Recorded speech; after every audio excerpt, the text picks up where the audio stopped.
The first thing I remember from that day was how bright and warm the sun felt when we started out. There were 5 of us, friends from college, who had decided a simple day hike through the state forest would be a good way to shake off the work week. The trail wasn't particularly tough, just a winding path through pines and hardwoods, but it had enough twists and small climbs to make you feel like you were really out there. We joked, we sweated, we shared jerky and trail mix at every break. It was the kind of easy camaraderie that makes you forget to check the time, but somewhere along that trail, things shifted. We'd been walking for maybe 2 hours when we stopped at a creek to refill bottles. I remember crouching by the water, feeling its chill on my hands and glancing back at the group. 4 of us were together, but one of us wasn't. At first, we didn't think much of it.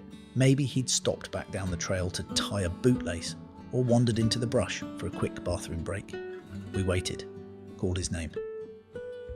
The forest answered only with the drone of cicadas and the faint rush of the stream. We retraced our steps, first casually, then with more urgency. The trail was narrow, the undergrowth thick, and the silence suddenly felt heavier than it had before. No sign of him, no footsteps, no answer when we called. It was as if the forest had swallowed him whole. That was the moment when the laughter and ease drained away, replaced by something colder. We weren't just on a day hike anymore, we were in a search. I could see the worry on everyone's faces, but also the uncertainty. None of us had really prepared for this. We had water, snacks, and a map of the marked trail, but no compass, no emergency gear, not even a whistle between us. The woods were wide, the trees tall, and the shadows lengthening. We knew that every hour lost meant it would be harder to find him and harder to find our way back. That's when we started talking about what we actually knew. One friend mentioned a survival class he'd taken years ago. Another recalled tips his grandfather used to share about reading the forest. I could feel us shifting from weekend hikers into something else, people who needed to think, to act, and to work together if we were going to bring our friend back safe. We decided not to split up, not completely at least. Too many stories end badly that way. Instead, we fanned out within sight of each other, calling his name as we moved slowly through the trees.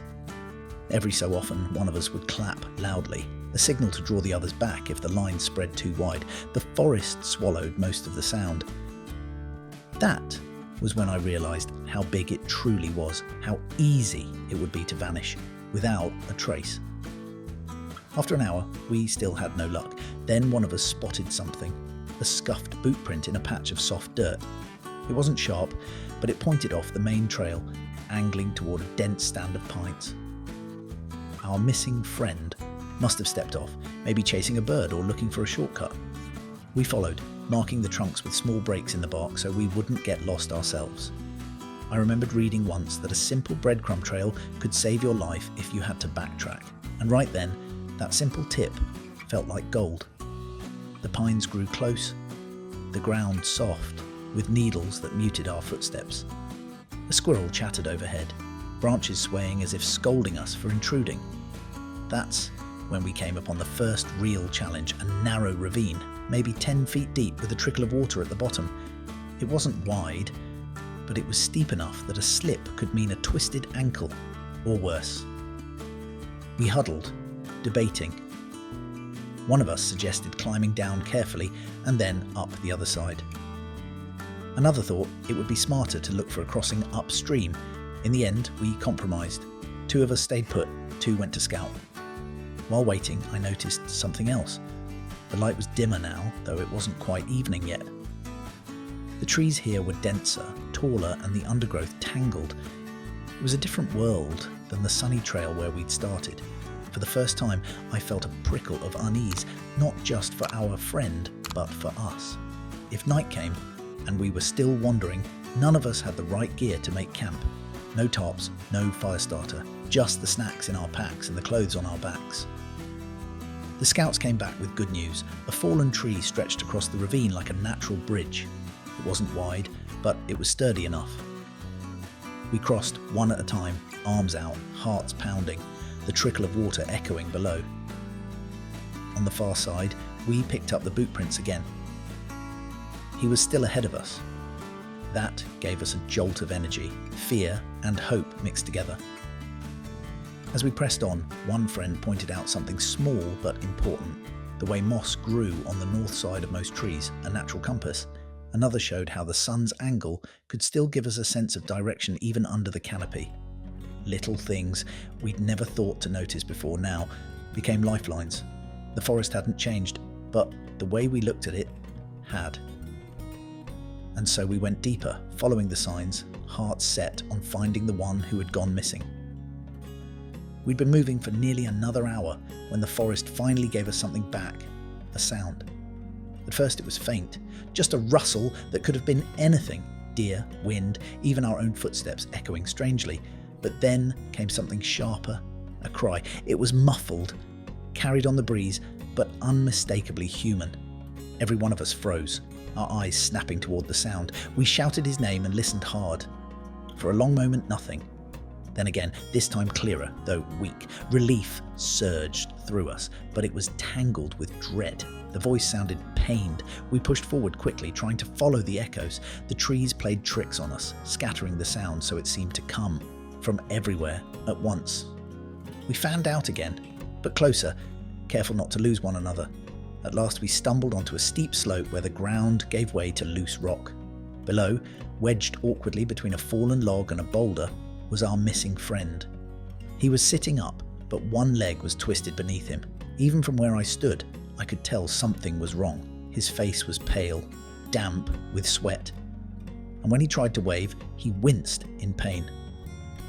We scrambled down carefully, our boots slipping on gravel. He explained in short bursts between breaths. He'd stepped off the trail, chasing what he thought was a shortcut, slipped on the slope, and slid until he hit the log. His ankle, or maybe even his shin, wasn't right. He couldn't put weight on it. He'd been trying to call, but the forest muffled his voice. He thought we might never hear him. We sat with him a moment, passing him water, letting him gather himself. That pause gave us a chance to think. Getting him out wouldn't be simple. The slope was steep, and the trail was far behind us. No cell signal here, no chance of calling for help. It was just us, the trees, and the daylight that was slipping faster than we liked. One of us suggested building a stretcher from branches and our jackets. Another argued for supporting him between two people, letting him hobble while the others carried gear. Both had risks.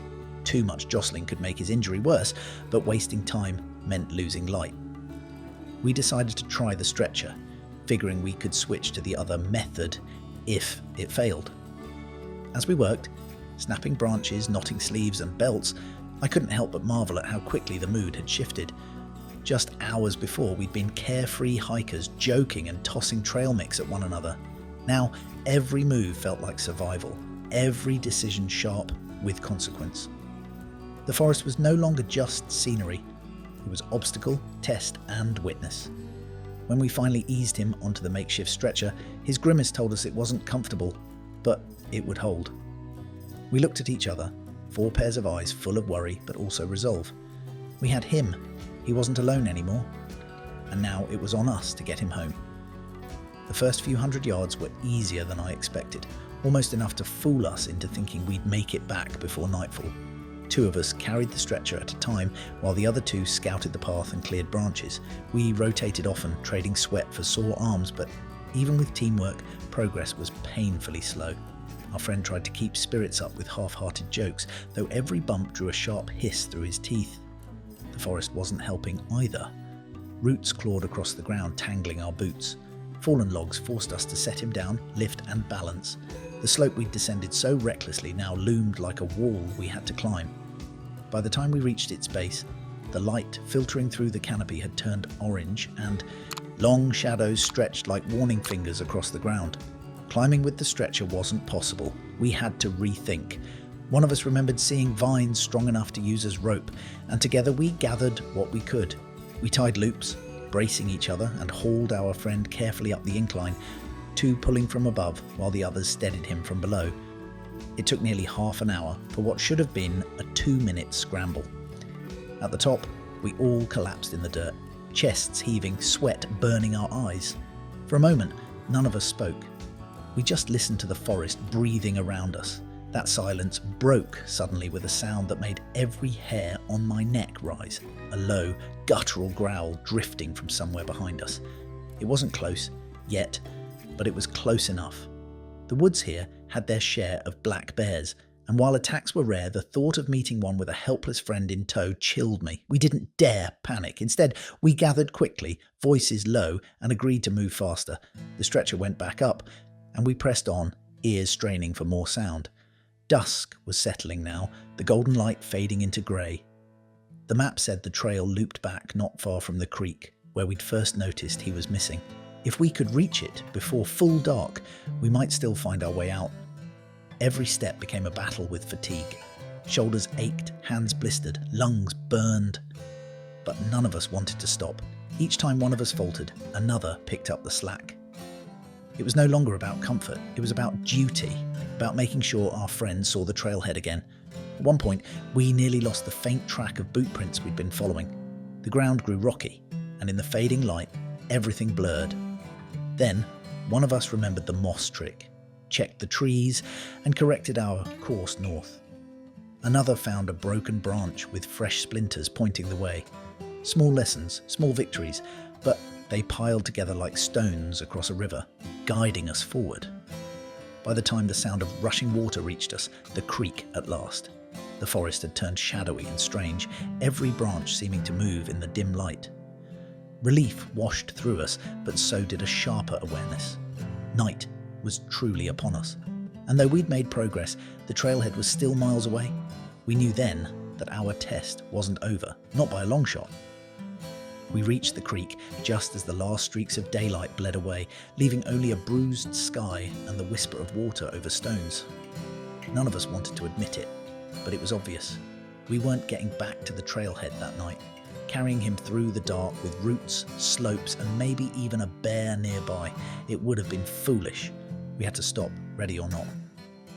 We settled on a flat patch near the water, dropping the stretcher gently. Our friend clenched his jaw but managed a tight nod of thanks. The air was cooler here, damp with the scent of pine and moss. We didn't have tents, not even tarps, but we had determination and a few scraps of knowledge. One of us had packed an old magnesium fire starter for fun.